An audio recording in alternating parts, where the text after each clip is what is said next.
Hello friends, आज के इस वीडियो में हम बात करेंगे इंस्ट्रूमेंटल मेथड ऑफ एनालिसिस के जो यूनिट 1 के मैंने आपको पिछला वीडियो प्रोवाइड किया था इंपॉर्टेंट क्वेश्चन और साथ ही उसके सॉल्यूशन। जैसे कि ये सभी क्वेश्चनों का आप देख रहे हो, तो इनमें से जो लास्ट के दो क्वेश्चन थे ना, ये बच गए थे लॉन्ग में और यहाँ से शॉर्ट क्वेश्चन बच गए थे लास्ट के ये वाले। तो गाइस इनको कंप्लीट करवा देता हूँ मैं इस वीडियो में, ताकि आपका जो यूनिट 1 है वो सिर्फ इन दो वीडियो को देख के कंप्लीट हो जाता है। पिछला वाला वीडियो काफ़ी लंबा बन गया था, इस वजह से ये क्वेश्चन कवर नहीं हुए थे। तो आप यूनिट 1 का अगर पहले वाला वीडियो ही नहीं देखो तो उसको पहले जाके देखो, बहुत ज़्यादा इंपॉर्टेंट है। एक क्वेश्चन वहाँ से 10 मार्क्स में आएगा। तो गाइस यहाँ से आप देख सकते हो यूवी विजिबल स्पेक्ट्रोस्कोपी वाला पार्ट है यहाँ से, और ये जो फ्लोरीमेट्री वाला पार्ट है यहाँ से एक एक क्वेश्चन बनना चाहिए। एक 10 में 7 मार्क्स में और बाकी 2 मार्क्स में, जिससे आपका नियर बाई 20 मार्क्स का ये हो जाता है। तो वीडियो को कर लेते हैं स्टार्ट। सो गाइस सबसे पहले हम लोग शॉर्ट क्वेश्चन देख रहे हैं। शॉर्ट क्वेश्चन में अगर आपसे फ्लोरेसेंस पूछ लिया जाए तो आप क्या लिखोगे? तो गाइस फ्लोरेसेंस, जैसे कि गाइस मेरे पास ये रहा फ्लोरेसेंट, इसको हम सैंपल सब्सटेंस कुछ भी आप बोल लो। तो गाइस जब क्या करते हैं हम जो लाइट को पास आउट करते हैं तो क्या होता है, ये इसके पास जाता है, ये एब्जॉर्ब करता है, उसके बाद इसको री एमिट कर देता है, जो विजिबल लाइट रेडिएशन है। और इसी फिनोमिना को ही हम लोग फ्लोरेसेंस कहते हैं। अब आपको समझ आ गया। और फ्लोरेसेंट जो वो सब्सटेंस कर रहा है उसको फ्लोरेसेंट कहते हैं। तो गाइस ये आपको समझना है, फ्लोरीमेट्री में जब आप पढ़ोगे तो उसमें काम आएगा। अब क्वेंचिंग में आते हैं। क्वेंचिंग में भी इसका इंपॉर्टेंट होता है, क्योंकि क्वेंचिंग जो होता है ये प्रोसेस है जिसमें जो ये आप फ्लोरेसेंस देख रहे हो ना, इसकी इंटेंसिटी जो होती है वो कम हो जाती है। क्यों कम होती है? तो जो हमारा फ्लोरेसेंट सब्सटेंस है इनमें क्या होने की वजह से, पीएच में चेंजेस होने की वजह से, कंसंट्रेशन में चेंजेस आने की वजह से, temperature change, viscosity, presence of oxygen, heavy metals, halides, इन सब की वजह से फ्लोरेसेंस की इंटेंसिटी घट सकती है, बढ़ सकती है, कुछ भी हो सकता है। तो गाइस वो हम इसमें देख लेते हैं और टाइप्स भी देख लेते हैं, बिकॉज अगर कहीं ये भी लॉन्ग में आ गया तो आप उसको कवर अप कर लोगे। तो गाइस यहाँ पे देख लेते हैं। पहला है सेल्फ क्वेंचिंग। सेल्फ क्वेंचिंग में क्या होता है, जो हम जो सैंपल लेते हैं वो सैंपल अगर लो रेंज में होता है तो हमने पढ़ रखा था ऑलरेडी, बियर्स लॉ जो होता है वो फॉलो करता है अगर कंसंट्रेशन कम होता है। बट एकदम ज़्यादा कंसंट्रेशन अगर ले लेंगे फिर क्या होगा, वो बियर्स लॉ को फॉलो नहीं करेगा। तो जो फ्लोरेसेंस होता है वो डायरेक्टली प्रोपोर्शनल टू कंसंट्रेशन होता है। जितना ज़्यादा कंसंट्रेशन उतना ज़्यादा फ्लोरेसेंस की इंटेंसिटी। तो गाइस यहीं पे दे रखा है कि अगर लो कंसंट्रेशन लोगे तो स्ट्रेट लाइन फॉलो होगा। बियर्स लॉ क्या कहता था, याद है ना, स्ट्रेट लाइन। बट वहीं पे अगर आप हाई कंसंट्रेशन ले रहे हो तो जो आपका कर्व ग्राफ देखने को मिलेगा, यहाँ पे कर्व लाइन। अब यहाँ पे केमिकल वाले में क्या हो रहा है, केमिकल क्वेंचिंग, केमिकल से ही समझ आ रहा है कि मतलब कि यहाँ पे pH change, presence of oxygen या हैलाइड या हैवी मेटल्स की वजह से यहाँ पे चेंजेस हो रहा है। जैसे कि अगर हम बात करें एनिलीन, एनिलीन को अगर 5 से 13 उसका पीएच है तो वो फ्लोरेसेंट अच्छे से दिखाएगा। बट अगर वो 5 से कम हो गया, मतलब 5 से ज़्यादा हो गया या फिर 13 से कम हो गया तो वो नहीं दिखाएगा। अब यहाँ पे हैलाइड्स के बारे में बात करते हैं, क्लोराइड, ब्रोमाइड, या फिर हम लोग इलेक्ट्रॉन विड्रॉइंग ग्रुप की बात करें NO2COH। तो ये सब क्या करेंगे, ये सब केमिकल क्वेंचिंग शो करेंगे। मतलब जो फ्लोरेसेंस है इसकी इंटेंसिटी जो है वो डिक्रीज यानी रिड्यूस कर देते हैं ये लोग। अब स्टैटिक क्वेंचिंग क्या था, स्टैटिक क्वेंचिंग कॉम्प्लेक्स फॉर्मेशन की वजह से ये आपको देखने को मिलता है। जैसे कि कैफीन जो होता है वो ये शो करता है स्टैटिक क्वेंचिंग को, जिसकी वजह से रिड्यूस हो जाता है फ्लोरेसेंस ऑफ रिबोफ्लेविन। अब यहाँ पे कॉलिजन क्वेंचिंग, कॉलिजन होने की वजह से जितना ज़्यादा कॉलिजन होगा उतना ही जो क्वेंचिंग है वो देखने को मिलेगा। अब आते हैं मेन जो क्वेश्चंस थे। एक तो था फैक्टर्स अफेक्टिंग फ्लोरेसेंस और दूसरा फ्लोरोमेट्री का इंस्ट्रूमेंटेशन। पूरा हम सब कुछ कवर अप करने वाले हैं। तो फैक्टर्स अफेक्टिंग फ्लोरेसेंस पहले देखते हैं। नेचर ऑफ द मॉलिक्यूल्स, जो मॉलिक्यूल का नेचर है उसके बारे में बात कर रहे हैं। जो मॉलिक्यूल होते हैं वो एब्जॉर्ब करते हैं यूवी और विजिबल रेडिएशन को और कैन शो दिस फिनोमिना, वही ये शो करेंगे फ्लोरेसेंस को। ग्रेटर, जितना ज़्यादा एब्जॉर्प्शन होता है, एब्जॉर्बेंसी जो मॉलिक्यूल है वो एब्जॉर्ब करेगा उतना ही ज़्यादा फ्लोरेसेंस की इंटेंसिटी को वो शो करेगा। नेचर ऑफ द सब्सटीट्यूएंट, अगर इलेक्ट्रॉन डोनेटिंग ग्रुप है, ईडीजी है, तो इन्हेंस कर देगा। बट वहीं पे विड्रॉइंग ग्रुप है तो वो क्या करेगा, रिड्यूस कर देगा या फिर ख़त्म ही कर देगा, एक तरह से बिल्कुल भी नहीं शो कर पाएगा। अब इफेक्ट ऑफ कंसेंट्रेशन के बारे में बात करें। जो फ्लोरेसेंस होता है ना, अभी मैंने थोड़ी देर पहले बताया था कंसेंट्रेशन का डायरेक्टली प्रोपोर्शनल है, कंसेंट्रेशन बढ़ा और ये फ्लोरेसेंस भी इंक्रीज हो जाएगा। अब लाइट कैसे अफेक्ट कर रहा है, तो लाइट अगर मोनोक्रोमेटिक लाइट पास करोगे तभी तो वो एक्साइटेड और फ्लोरेसेंस दिखाएगा, बट पॉलीक्रोमेटिक लाइट में अलग अलग वेवलेंथ वहाँ पे जाएंगे जिसकी वजह से रिड्यूस हो जाता है फ्लोरेसेंस। अब ऑक्सीजन के बारे में बात करें, और जो ऑक्सीजन होता है वो डायरेक्टली ऑक्सीडाइज करता है फ्लोरेसेंट सब्सटेंस को, ऑक्सीडाइज कर देता है, जिसकी वजह से नॉन फ्लोरेसेंट में कन्वर्ट हो जाता है। और ऑक्सीजन में शो क्वेंचिंग, मतलब जो फ्लोरेसेंट की इंटेंसिटी है वो ना के बराबर यानी ख़त्म कर देता है।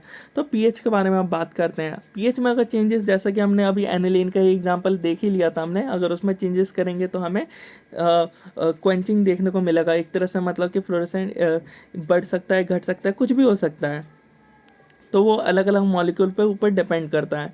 टेम्परेचर, टेम्परेचर बढ़ाओ डिक्रीज हो जाएगा फ्लोरेसेंस, तो टेम्परेचर को यहाँ पे बढ़ाने की वजह से डिक्रीज हो रहा है, तो अगर हम घटाएंगे तो इंक्रीज होगा इस तरह से।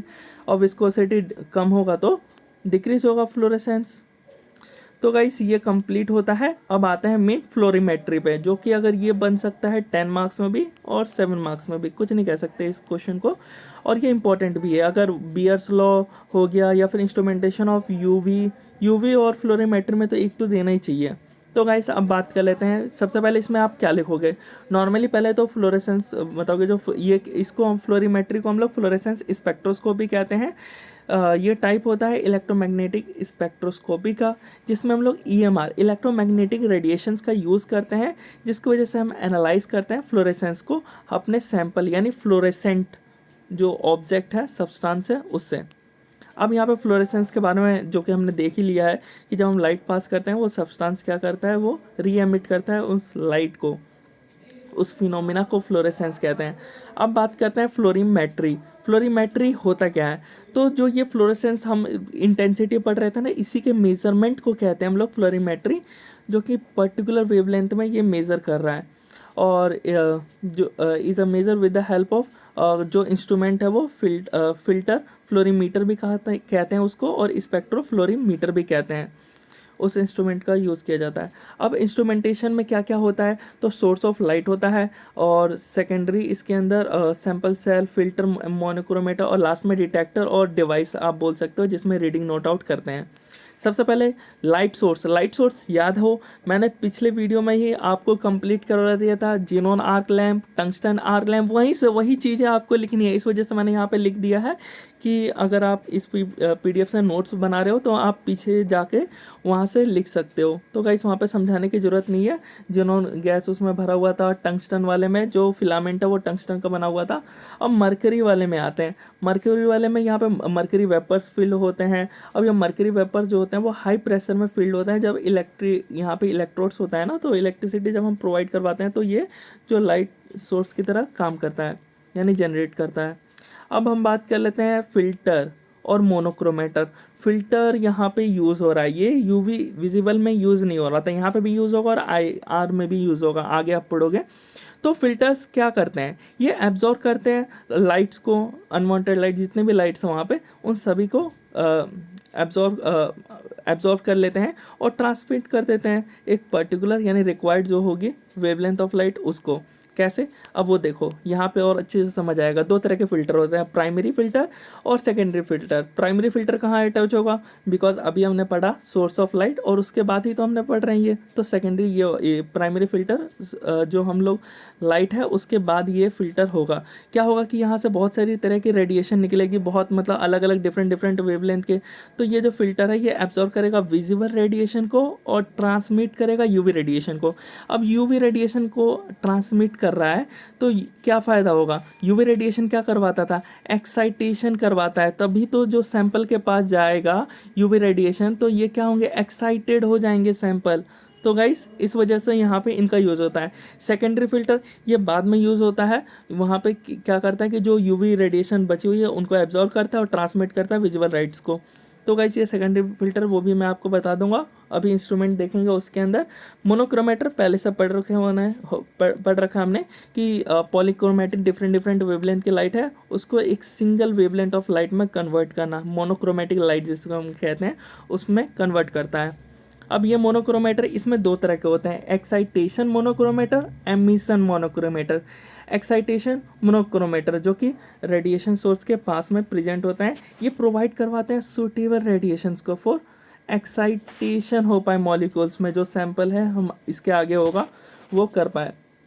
एमिशन मोनोक्रोमेटर्स क्या काम करते हैं, तो ये ओनली आइसोलेट करते हैं रेडिएशन को जो एमिट होता है।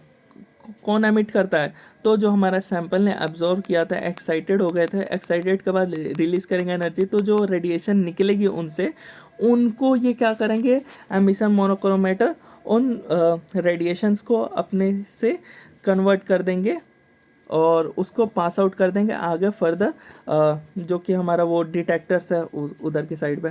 अब यहाँ पे एक और चीज़ होता है, सैंपल सेल। सैंपल सेल जो कि हमारा जो सैंपल है वो होल्डिंग वाला रीजन है वो, और वो क्वार्ट्ज का बना हुआ रहता है, सिलिंड्रिकल या रेक्टेंगुलर शेप में होता है। तो बस ये बताना था। और डिटेक्टर्स भी कंप्लीट हो चुका है, तीनों के तीनों डिटेक्टर्स डीपली अच्छे से समझा रखे हैं। अगर नहीं देखा वीडियो ज़रूर देखो एक बार जल्दी से। और यहाँ पे फोटो मल्टीप्लायर ट्यूब बहुत ज़्यादा इंपॉर्टेंट है, याद है ना, जो कम वेवलेंथ वाली लाइट भी थी उसको भी ये अच्छे से कैप्चर करके और जो है वो बता दे रहा था रीडिंग। तो गाइस फोटो मल्टीप्लायर ट्यूब के बारे में आप पहले से लिख लोगे, नहीं अगर मालूम हो तो उस वीडियो को जाके देखो। और यहाँ पे आते हैं इंस्ट्रूमेंटेशन, जैसे कि लाइट सोर्स होता है, फिर प्राइमरी फिल्टर क्या करता है, यहाँ से जो रेडिएशन निकल रही होती है, इस रेडिएशन में जो प्राइमरी फिल्टर है ये एब्जॉर्ब कर लेता है डिफरेंट लाइट्स को, और सिर्फ यूवी वाली पास होगी। तो यूवी वाली पास होगी तो यूवी भी डिफरेंट रेंजेस में होगी, तो एक पर्टिकुलर रेंज वाले वेवलेंथ को यहाँ से निकलेगा। और जो हमारा सैंपल होल्डर है सिर्फ यूवी यहाँ पे है तो ये एक्साइटेड होंगे, और जो रेडिएशन निकलेगा उनमें से ये सेकेंडरी फिल्टर जो है वो यूवी को अब कैप्चर करके सिर्फ वो नॉर्मल लाइट, विजिबल लाइट को पास आउट कर देंगे। और फिर यहाँ से जो एमिशन मोनोक्रोमेटर है अपना काम करेगा और यहाँ से जो है वो पास आउट कर देगा रेडिएशन को, किसमें, डिटेक्टर्स के पास, फिर नोट डाउन होगा और रीडिंग जो है हमें फाइनली मिल जाएगी। तो आई होप आपको इतना समझ आ गया होगा। ये अच्छा लगा हो तो वीडियो को प्लीज़ लाइक करो, अपने दोस्तों के साथ जरूर शेयर करो। जल्दी यूनिट 2